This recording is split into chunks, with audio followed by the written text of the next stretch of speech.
राधे राधे दोस्तों आज की हमारी इस वीडियो में हम आपके लिए देव दीपावली की कथा लेकर प्रस्तुत हुए हैं। दीपों का त्योहार देव दीपावली कार्तिक माह की पूर्णिमा तिथि को मनाया जाता है। इस दिन गुरु नानक जयंती भी होती है। इस साल कार्तिक पूर्णिमा का त्योहार 2 दिन मनाया जाएगा। प्रदोष काल में दीपदान किया जाता है, इसीलिए इस साल देव दीपावली 7 नवंबर 2022 को मनाई जाएगी, यानी कि आज, क्योंकि इस दिन पूर्णिमा तिथि शाम को 4:15 से शुरू हो रही है। वहीं पूर्णिमा का स्नान 8 नवंबर 2022 को किया जाएगा। व्रत पूजन भी इसी दिन होगा। कार्तिक पूर्णिमा के दिन व्रत कर देवताओं की पूजा से अक्षय पुण्य की प्राप्ति होती है। देव दीपावली के दिन सूर्यास्त के बाद नदी, तालाब या किसी कुंड में आटे के दीपक बनाकर दीपक जलाए जाते हैं। इससे अकाल मृत्यु का भय खत्म हो जाता है और सुख समृद्धि का वास होता है। कार्तिक पूर्णिमा पर गंगा स्नान करने से जीवन के तमाम पाप कर्मों का दोष मिट जाता है, लेकिन यह स्नान सूर्योदय से पूर्व ब्रह्म मुहूर्त में करना चाहिए। तो आइए सुनते हैं कि कार्तिक पूर्णिमा के दिन देव दीपावली क्यों मनाई जाती है, इसके पीछे की पौराणिक कथा क्या है। दीपावली के ठीक 15 दिन बाद और कार्तिक पूर्णिमा के दिन देव दीपावली पर्व मनाया जाता है। देव दिवाली के दिन काशी और गंगा घाटों पर विशेष उत्सव होते हैं। गंगा किनारे खूब दीप प्रज्वलित किए जाते हैं। देव दीपावली मनाने के पीछे ऐसी मान्यता है कि इस दिन देवी देवता भी स्वर्गलोक से धरती पर आते हैं और दीपावली का पर्व मनाते हैं। इस साल कार्तिक पूर्णिमा 8 नवंबर 2022 को है, लेकिन इस दिन चंद्र ग्रहण लगने के कारण इस बार देव दीपावली 7 नवंबर 2022 को मनाई जाएगी। कार्तिक पूर्णिमा को सबसे शुभ दिन माना जाता है। इस दिन स्नान, दान, व्रत और दीपदान का विशेष महत्व होता है। साथ ही कार्तिक पूर्णिमा पर सुख समृद्धि के लिए लक्ष्मी पूजन भी किया जाता है। इसी दिन भगवान विष्णु ने मत्स्य अवतार धारण किया था। देव दीपावली कथा की पौराणिक कथा के अनुसार असुर बलि की कृपा प्राप्त त्रिपुरासुर भयंकर असुर बन गया था।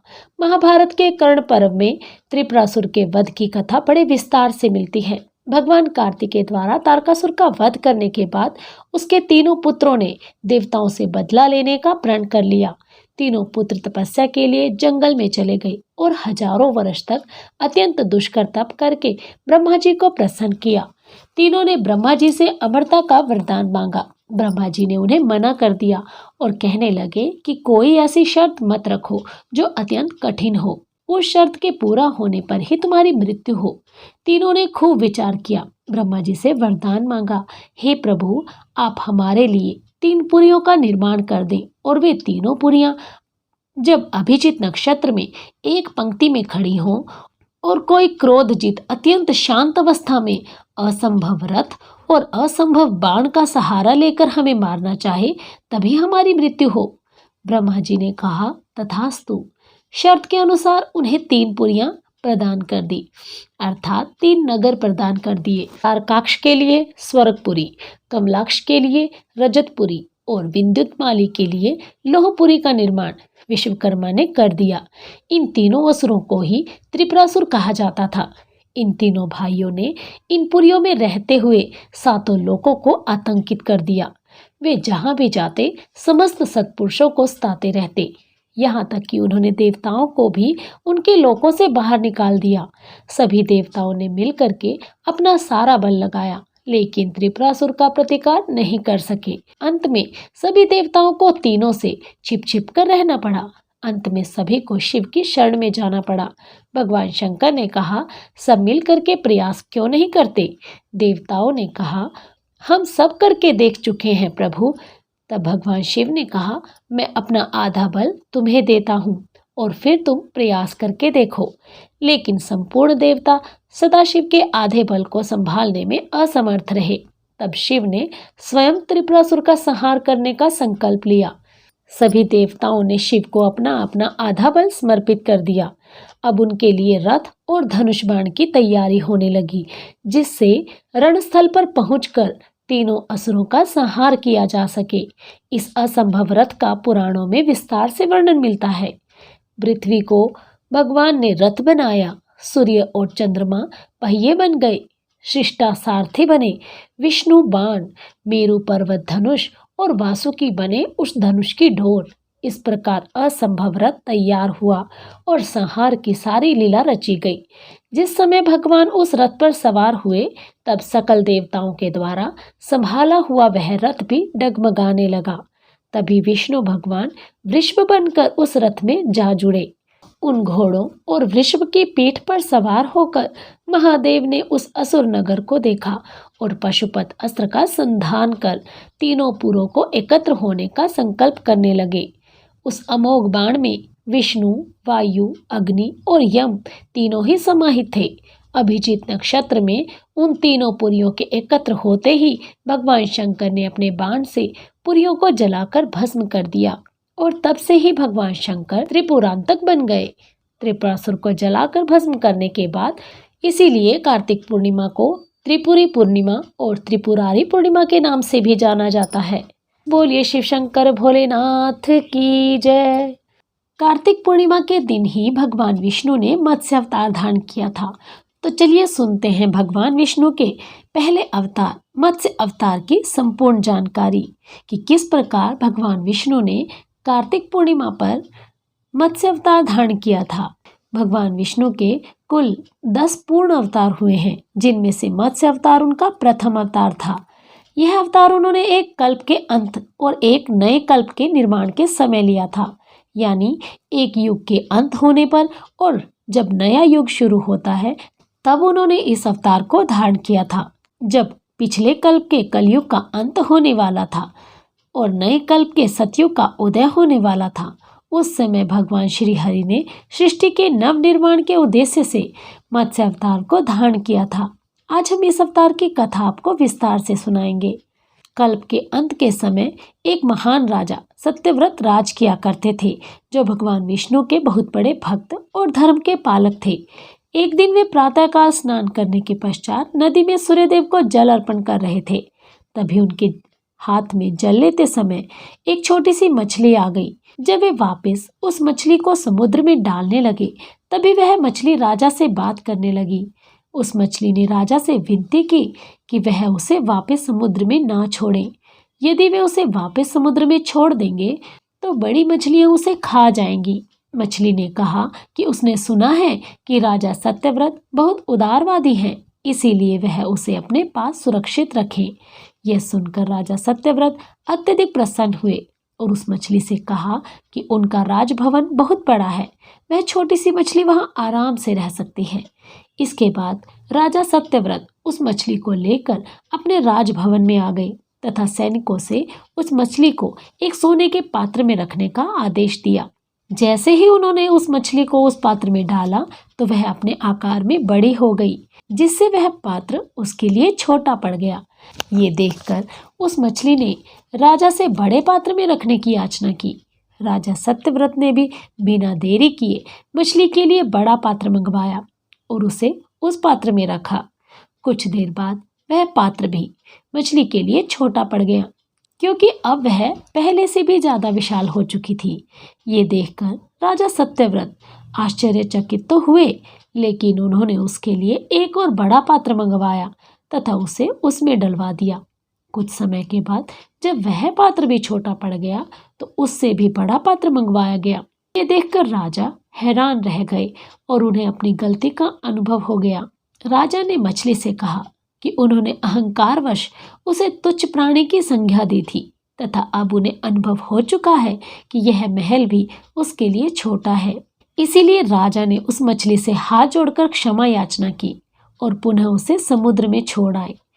जैसे ही राजा सत्यव्रत ने उस मछली को पुनः समुद्र में छोड़ा तब उसने अपना आकार इतना अधिक विशाल कर लिया कि वह समुद्र से भी बड़ी हो गई।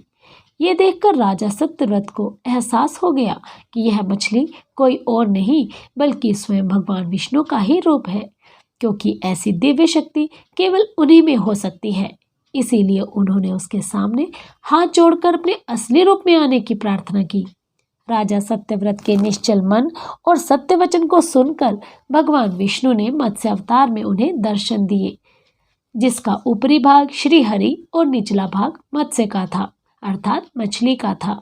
उन्होंने सत्यव्रत से कहा कि अब प्रलय का समय निकट आ चुका है, तथा अब से 7 दिन के पश्चात एक महाप्रलय आएगी जिसमें संपूर्ण पृथ्वी डूब जाएगी और जीवन का अंत हो जाएगा।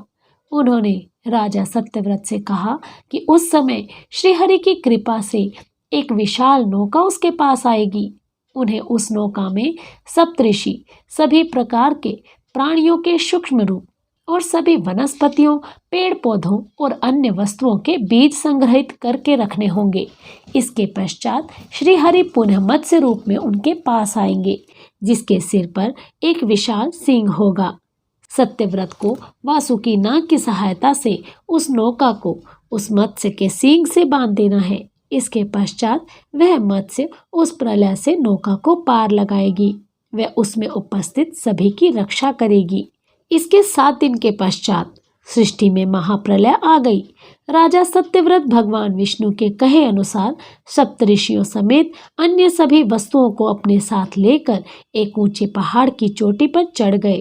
तभी एक विशाल नाव उनके पास आई जिसमें उन्होंने समस्त बीजों और प्राणियों के सूक्ष्म शरीर को रखा। जिसके पश्चात वे सभी उस नाव में बैठे तथा वह नाव प्रलय में तैरती हुई आगे बढ़ने लगी। जब धीरे धीरे प्रलय ने भयानक रूप लिया तब उनकी नौका भी हिलने डुलने लगी तथा पानी अंदर आने लगा। उस समय भगवान विष्णु पुनः मत्स्य अवतार में वहां आए जिसका एक विशाल सींग था। वासुकी नाग भी उनके साथ आया और सत्यव्रत ने उनकी सहायता से नाव को मछली के सींग से बांध दिया। इसके बाद सृष्टि में प्रलय आती रही तथा सबका अंत हो गया। प्रलय के शांत होने के पश्चात वह नाव एक किनारे धरती पर पहुंची तथा भगवान विष्णु ने पुनः अपने मत्स्य अवतार में सभी को दर्शन दिए। अब सृष्टि में केवल सत्यव्रत, राजा मनु, सप्तऋषि और अन्य वस्तुएं शेष थीं जो वे अपने साथ लाए थे। अंत में भगवान विष्णु ने मनु को अपने मत्स्य अवतार लेने का उद्देश्य प्रकट किया। उन्होंने उसे बताया कि जिस प्रकार एक किसान अपनी फसल की कटाई के समय कुछ बीजों को अपने पास रख लेता है तथा उसके पश्चात उन्हीं बीजों की सहायता से पूरा धन धान्य पुनः उगाता है, उसी प्रकार सृष्टि के अंत के पश्चात उसके पुनः निर्माण के लिए कुछ बीजों का रखा जाना आवश्यक था। भगवान विष्णु ने मनु को सभी चीजों के बीज रखने का आदेश दिया था, चाहे वह दुख देने वाली हो या सुख। उदाहरण के तौर पर पुष्प तथा कांटे दोनों, कोयल तथा कोए दोनों, क्योंकि सृष्टि में हर जीव का अपना महत्व है। इसके साथ ही सप्तऋषि का चुनाव इसलिए महत्वपूर्ण था क्योंकि ज्ञान के बिना मनुष्य अधूरा है। इसीलिए सृष्टि में संतुलन स्थापित करने के उद्देश्य से उनका बचना आवश्यक था। इसके साथ ही भगवान विष्णु ने मनु को 4 वेद प्रदान किए जिसकी रक्षा स्वयं श्री हरि ने की थी। उन्होंने 4 वेदों को अपने मुख में दबा कर रखा था तथा अब मनु को सृष्टि के कल्याण के लिए लौटा दिए थे। अंत में भगवान विष्णु ने अपने धाम को जाने से पहले मनु को आदेश दिया, क्योंकि वह ही मात्र प्राचीन कल्प से बचा हुआ एकमात्र प्राणी शेष था, तो वह उस कल्प की सभी अच्छी बातें एक पुस्तक में लिखे। इसके साथ ही उस पुस्तक में उन बातों का भी उल्लेख करे जिस कारण उस सृष्टि का अंत हुआ था तथा नई सृष्टि का निर्माण संभव हो सका। इस पुस्तक की सहायता से आने वाले कल्प में लोग प्रेरणा ले सकेंगे। इस पुस्तक को मनुस्मृति के नाम से जाना जाएगा और मनु को जो जो भी याद रहा वह उसने अपनी उस पुस्तक में लिखा। ये कहकर भगवान विष्णु ने मत्स्य अवतार का औचित्य पूर्ण किया और वे अपने धाम को लौट गए। बोलिए श्री हरि विष्णु भगवान की जय। तो दोस्तों, कैसी लगी आपको हमारे द्वारा सुनाई गई ये वीडियो, हमें कमेंट बॉक्स में कमेंट कर ज़रूर बताइएगा। यदि आप हमारे चैनल पर नए हैं तो हमारे चैनल को सब्सक्राइब किए बिना कहीं मत जाइएगा। बेल आइकन अवश्य दबाएं ताकि आपको हमारी हर वीडियो की अपडेट सबसे पहले प्राप्त हो। आप सभी का हमारे चैनल को ढेर सारा प्यार देने के लिए बहुत बहुत धन्यवाद। राधे राधे।